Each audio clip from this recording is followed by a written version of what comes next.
Hey, what's going on? Eric Drew here, covering more of your Goofs. This is the penultimate Thursday, until the summer. So let's make the most of it. And hopefully not be put upon as this story. Put upon Percy. So let's head down to Sodor, where Percy is pissed off and a bunch of other stuff happens right now. Yup. Grumpily into the yards. And also a little wonky coming into the yards. I mean, I can't understand why that is, but it's there for a reason. Although I can't understand why. And there's gonna be a lot more dub with this, dub mistakes with this story. So yeah, get ready to hear a lot, and that just marks for the wonky eyes. He was feeling put upon and said so. I feel put upon, he complained to Thomas. Thomas was apparently pulling trucks, according to the Korean dub.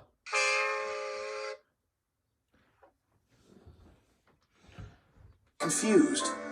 Put upon what? The rails? No, put upon with work. Driver says he is too. Put upon? What a silly saying, replied Thomas. But Annie and Clarabelle liked it, and they apparently sang, but most of the international dubs, the narrator is actually offbeat with them. And after the song ends, there's basically a long pause in the stripper dub, or the Paul-ish dub, if you know what I mean. But anyway, it's short song time. Sang about it too. Percy's been put upon, put upon, put upon. Percy's been put upon, poor old Percy. Percy is being put upon. I am. Oh yeah, I should have also mentioned after the long pause in the Polish dub, the words I am were omitted. And now for some freight car math. Pay attention. He collected metal from the foundry, coal from the yards, flour from the mills, rock from the quarries, and fuel from the depot. Now, if you were paying attention, that is a total of 12 cars Percy was hauling. But in this next scene, I want you to pay attention again to the total. Then he delivered it all to the docks.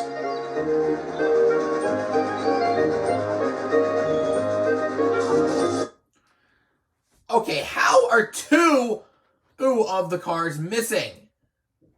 Dang, that's the one part I'm not understanding.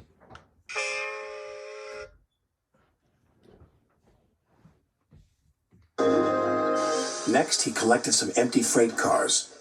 Who's this dirty little engine? Cried the freight cars. We want Thomas or Duck. Percy ignored them. Put upon, that's what I am. That night, all the engines laughed at him. We can see what's been put upon you. Let me see. I think there's some wonky... Oh, no, sorry. It's not Thomas's. Oh, wait, there's a goof, but it's not Thomas, sorry to say. James's tender is crooked.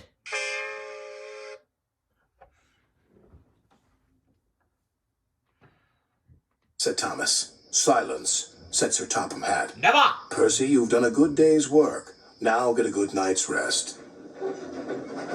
Yes, sir. Thank you, sir. Next morning, he took some... Next morning, he wound up in a coaling plant, but we have a goof. There's a set of buffers on top of soil. I mean, where are the tracks? Oh, wait. No, never mind. We see it. Freight cars to the coal yards. Then he had to push empty freight cars to the mine shaft. When he arrived, there was trouble. The foreman spoke to his driver. The freight cars are stuck on the mechanism. All they need is a good push. We'll do it right away. Percy shunted back to where a large canvas barrier was used to protect his line from loose rocks. I don't get it. He was further than that, but then... I don't get it. The path is straight back, but it's going to be a little weirder coming up later. You'll know what I mean. Anyway, get ready for more. Percy charged at the line of freight cars too fast and too hard. Oh no! Now, if you were counting, those were 9 freight cars that passed by, but... gasped Percy. The freight cars broke free, but ran out of control to the mines below. On! Faster! Wait a minute. There was light at the end of the tunnel, and there's a hand. Like, how are they still going through the mine? And if you think that's weird enough, think again. Faster! The silly freight cars yelled. Yeah, now they're further back.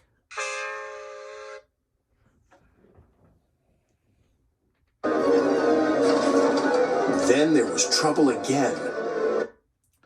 There were a set of wheels pulling the freight cars. Actually, pushing the freight cars.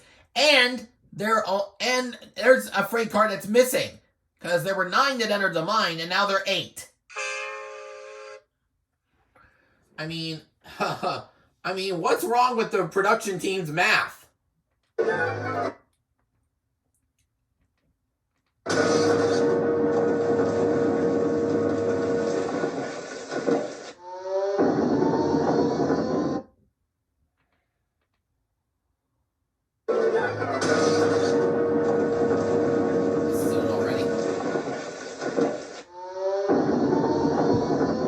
Get out of here fast! The mine's collapsing!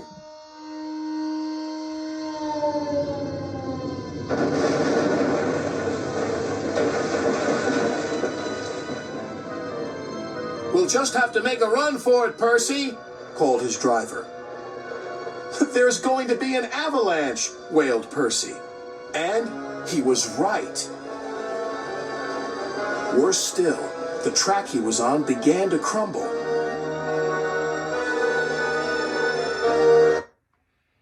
I mean, okay, now the track sloped downward. How did this not appear previously? Oh, help! Wailed Percy. Then he remembered something he had seen earlier. There's a canvas barrier by the track. That might save us. They were just in time.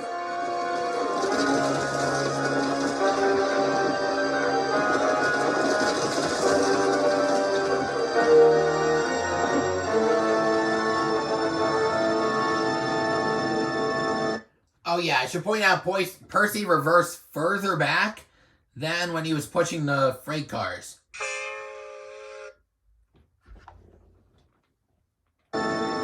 Percy was right. The canvas did indeed save them, but the miners didn't know that.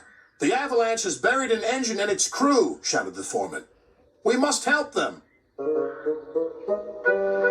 When Percy had been rescued, Sir Topham Hatt spoke to his driver and fireman, then to Percy. Driver told me how brave you were, Percy. Apparently Percy's right eye moved on its own.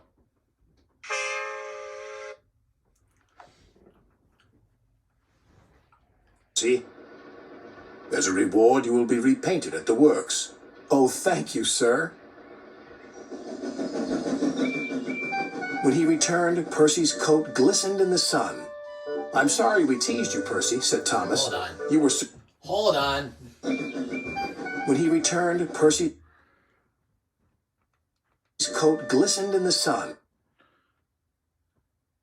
Oh yeah, Thomas's eyes are a little bit wonky. I'm sorry we teased you, Percy, said Thomas. You were certainly put upon by that avalanche. Yes, indeed. But just look at my new coat of paint. Oh, wow. Now we notice an earthquake. Where there wasn't an avalanche, I mean. Now, I don't mind that being put upon. And that's the end of the story. If I miss any goofs, leave a comment down below. Don't forget to like the video if you've enjoyed. Do not forget to subscribe if you haven't done so already. And turn on all post notifications so you will not miss a single upload. This has been Eric Zuick signing off for now. Catch you guys at the next station. All aboard!